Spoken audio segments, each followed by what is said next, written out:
Every country has some level of economic activity. Economic activities are ways in which people make a living. Some people farm, others manufacture goods, while still others provide services, such as designing or building skyscrapers. Geographers divide these economic activities into four different levels.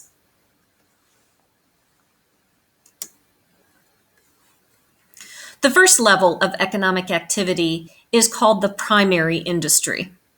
This level uses natural resources or raw materials. People in these industries earn a living by providing raw materials to others. Farming, fishing, and mining are all examples of primary industries.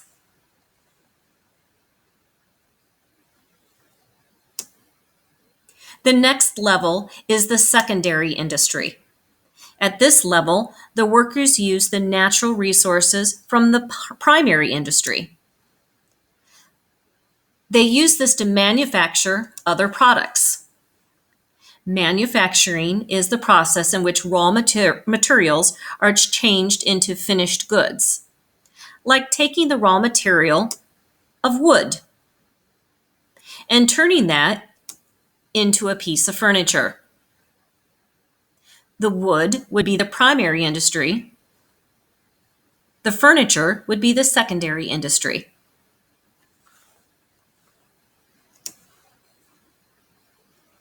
In the third level of economic activity is tertiary.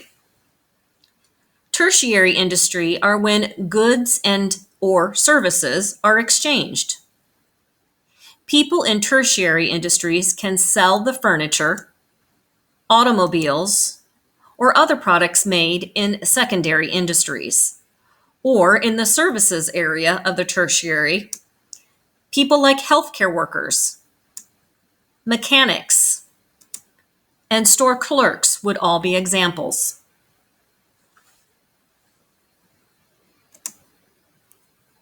Before we get into the final level of types of workers in the economic activity, there is a component called globalization that touches on all areas of economic activity.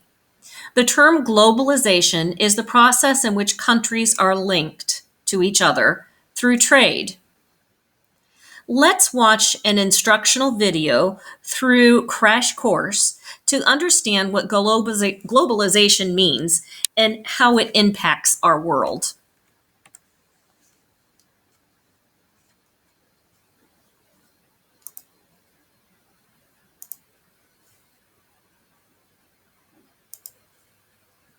Welcome to Crash Course Economics. I'm Adrienne Hill. And I'm Jacob Clifford, and today we're talking about poverty and extreme poverty, which are not easy problems to talk about and not easy problems to fix. But just because a problem is difficult doesn't mean we shouldn't try to understand it. So let's get into it.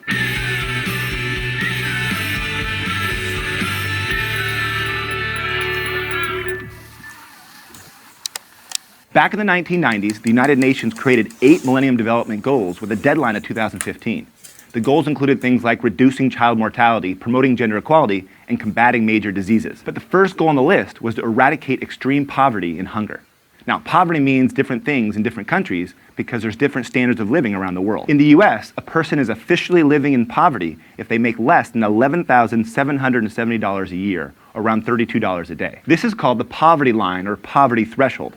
But we're going to focus on extreme poverty, which according to the UN is a condition characterized by severe deprivation of basic human needs, including food, safe drinking water, sanitation facilities, health, shelter, education, and information. The UN defines extreme or absolute poverty as living on less than $1.25 a day. The goal set by the UN was to reduce the number of people living in extreme poverty by half. Well, it's 2015, the results are in, and the UN reports that 836 million people still live in poverty. But that's down from 1.9 billion, so success, or at least a lot of progress. And the World Bank predicts that by 2030, the number of people living in extreme poverty could drop to less than 400 million. Of course, that assumes everything will keep improving as it has. But there's an asterisk here. Climate change is a threat to these improvements in global poverty. So we're moving in the right direction, but we're talking about extreme poverty. Most people who've been lifted out of extreme poverty are still poor. really poor. And being poor comes with problems, from disease to lack of water. Income inequality is rampant, and 1 in 7 people still live without electricity. So why is extreme poverty falling? The answer to this is really complicated. A bunch of factors like better access to education, humanitarian aid, and the policies of international organizations like the UN have made a difference. But the greatest contributor is globalization and trade. The world's economies and cultures have become more interconnected, and free trade has driven the growth of many developing economies. Let's go to the thought bubble. World trade has been growing since the end of World War II. Free trade agreements and technological advances in transportation and communication mean goods and services move around the world more easily than ever. And we're talking everything from shoes and bananas to innovations and ideas. Take mobile phones. Mobile phones are pretty much good for everything, including reducing poverty. According to economist Jeffrey Sachs, mobile phones are the single most transformative technology when it comes to the developing world. Phones give people access to banking and payment systems, better access to education and information. In some places, mobile phones help farmers get information and get the best price for the stuff they're producing. Installing cell phone towers is also a lot cheaper than running thousands of kilometers of telephone lines. Economists call this leapfrogging, the idea that countries can skip straight to more efficient and cost-effective technologies that weren't available in the past. International trade has also created new opportunities for people to sell their products and labor in a global marketplace. There are some significant downsides to globalized trade, but the statistician Hans Rosling made this point. The 1 to 2 billion poorest in the world who don't have food for the day suffer from the worst disease, globalization deficiency. The way globalization is occurring could be much better, but the worst thing is not being part of it. Thanks, Thought Bubble. So globalization is the result of companies trying to outmaneuver their competitors. While you search for the cheapest place to buy shoes, companies search for the cheapest place to make those shoes. They find the cheapest sources of leather, dye, rubber, and of course labor. The end result is that labor-intensive products like shoes are often produced in countries with the lowest wages and the weakest regulations. This process creates winners and losers. The winners include corporations and their stockholders who earn more profit, but also consumers who get products at a cheaper price. The losers are high-wage workers who used to make those shoes. Their jobs moved overseas. But what about the low-wage foreign workers? Are they winning or losing? Well, a lot of workers are thrown into hazardous working conditions, but it's also true that many workers in developing countries are at least making more money. These jobs pay above average wages. People want these jobs. And although the pay would be unacceptable in developed countries, they're often the best alternative. And the multiplier effect means that more money is being spent on local businesses, so these jobs create jobs. According to the economist Paul Krugman, the Bangladeshi apparel industry is going to consist of what we would consider sweatshops, or it won't exist at all. And Bangladesh, in particular, really needs its apparel industry. It's pretty much the only thing keeping its economy afloat. But not everyone agrees. Opponents of globalization call the outsourcing of jobs exploitation and oppression, a form of economic colonialism that puts profits before people. A few call for protectionist policies like higher tariffs and limitations on outsourcing. But others focus on the foreign workers themselves by demanding they receive higher wages and more protections. The root of many arguments against globalization is that companies don't have to follow the same rules they do in developed countries. Some developing countries have no minimum wage laws. They don't have regulations that provide safe working conditions or protect the environment.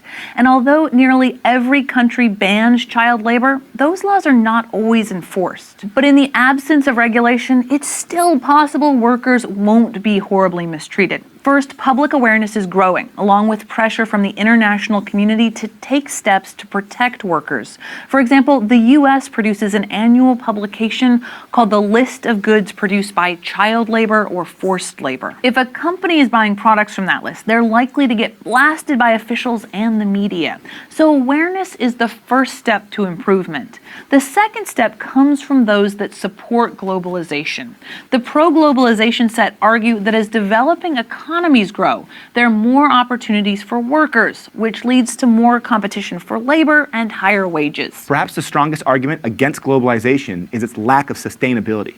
Many experts don't think the planet can sustain a growing global economy. Deforestation, pollution, and change aren't going to fix themselves, especially if increases in living standards lead people to demand more consumer goods like cars and meat and smartphones. Globalization has helped millions of people get out of extreme poverty, But the challenge of the future is to lift up the poor while at the same time keeping the planet livable. One of the best ways to help those in extreme poverty is to enable them to participate in the economy. This applies to developing countries in the global marketplace, but also to individuals at the local level. A perfect example is microcredit. In 2006, a Bangladeshi professor named Muhammad Yunus won the Nobel Peace Prize for implementing a simple idea. He gave small loans, on average around $100, to low-income people in rural areas. The borrowers, who were mostly female, often used the money to fund plans that could raise their income. For example, they started small businesses. Microcredit was a success and has since spread to developing countries throughout the world. Private lenders, governments, and nonprofit organizations have jumped on board to loan billions of dollars to the world's most disadvantaged. By itself, microcredit isn't going to solve the problem of extreme poverty, but it supports the idea that enabling people to participate in the economy can make their lives better. Eunice explains. In my experience, poor people are the world's greatest entrepreneurs. Every day they must innovate in order to survive. They remain poor because they do not have the opportunities to turn their creativity into sustainable income. Microcredit, when it works, allows people to improve their lives by participating in the economy on their own terms. But we can't forget, a lot of people who participate in the global economy aren't doing it on their own terms. Many of the people who've emerged from extreme poverty in the last 25 years have jobs, wages, and working conditions that would be unthinkable in the developed world. Economists say that's okay, it's progress, but it's progress that's awfully hard to stomach. Thanks for watching. We'll see you next week. Crash Course Economics was made with the help of all these nice people. You can support Crash Course at Patreon, where you can help keep Crash Course free for everyone forever and get great.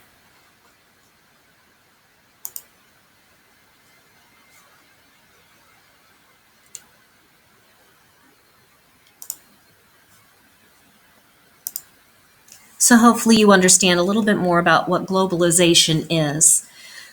And let's get back to our levels of economies. We were studying the economic activity. We've gotten through the first, second, and third levels of industry. And now we are getting back to our levels of economies of what workers do. And the final level of economic activity is called quaternary. The quaternary industry involves the research and the distribution of information. People making a living at this level, who work at this level, they work with information rather than goods, and often have specialized knowledge and skills. Architects, lawyers, and scientists all work in the quaternary industries.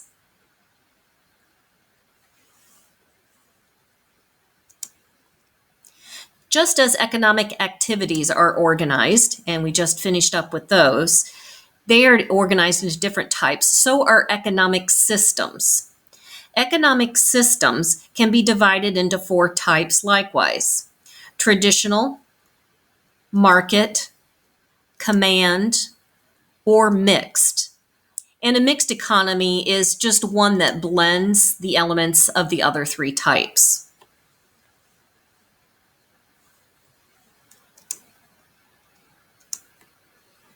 A traditional economy is a system in which people grow their own food and make their own goods. Trade may take place through a barter system or the exchange of goods without the use of money. Rural or remote communities often have a mostly traditional economy. Another system is called the command economy. This is when a central government makes all the economic decisions. The government decides what goods to produce, how much to produce, and what prices will be. While no country has a purely command economy, communist and dictatorship forms of governments would fall under the command system.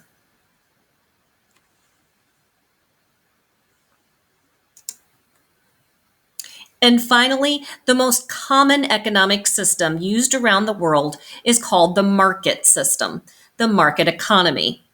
A market economy is a system based on private ownership, free trade, and competition. Individuals and businesses are free to buy and sell what they wish.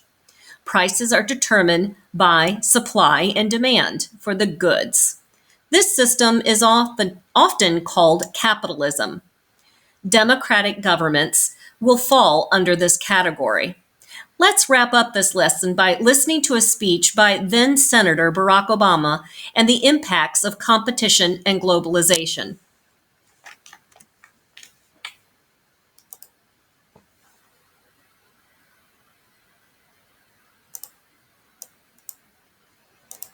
We can't simply return to the strategies of the past, for we're living through an age of fundamental economic transformation. Technology has changed the way we live and the way the world does business. The collapse of the Soviet Union, the advance of capitalism, have vanquished old challenges to America's global leadership, but new challenges have emerged from China and India and Eastern Europe, even countries like Brazil. Jobs and industries can move to any country with an internet connection and willing workers. And Michigan's children will grow up facing competition not just from kids in California or South Carolina, but also from young people in Beijing and Bangalore. A few years ago, I saw a picture of this new reality during a visit to Google's headquarters in California. Towards the end of the tour, I was brought into a room where there was a three-dimensional image of the Earth that rotated on a large flat panel monitor. And across this image, there were countless lights in different colors all around this globe. And I asked what those lights signified, and a young engineer explained that the lights represented all of the internet searches taking place all around the world. Each color represented a different language.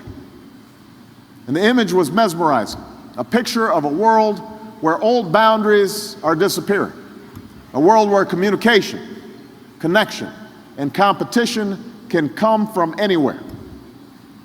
Now, there are some who believe that we must try to turn back the clock on this new world. That the only chance to maintain our living standard is to build a fortress around America, to stop trading with other countries, to shut down immigration, rely on old industries. I disagree. Not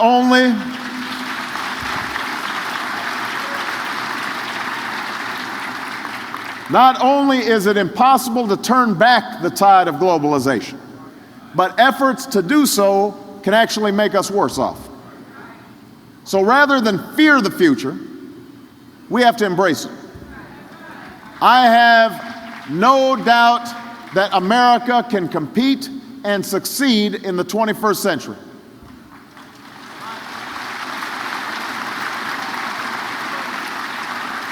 And I know as well that more than anything else, success will not depend on our government.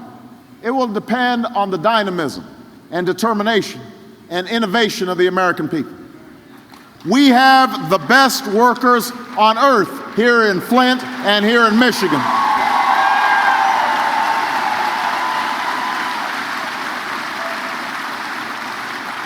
We work harder and we work better. Here in Flint, it was the private sector and American workers that helped turn lumber into the wagons that sent this country west. It was the American worker that built the tanks that faced down fascism and that turned out the automobiles that were the cornerstone of America's manufacturing boom.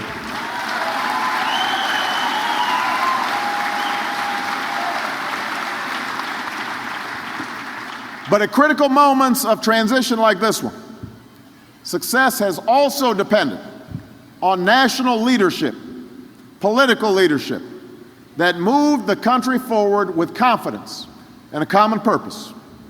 That's what our founding fathers did after winning independence, when they tied together the economies of the 13 states and created the American market.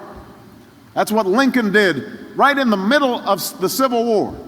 He pushed for a transcontinental railroad He incorporated our National Academy of Sciences. He passed the Homestead Act. He created our system of land-grant colleges.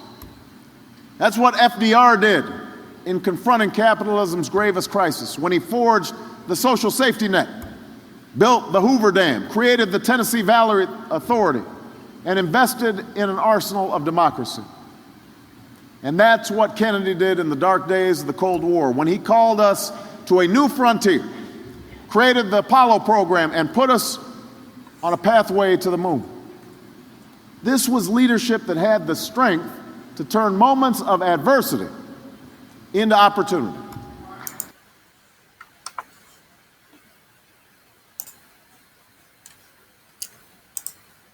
All right, you know what that means. It is quiz time.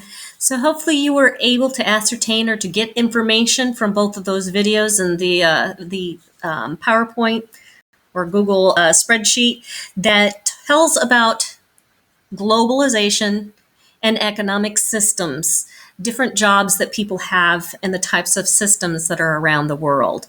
So now is the time to flip over to your agenda, click on Lesson Quiz, and good luck.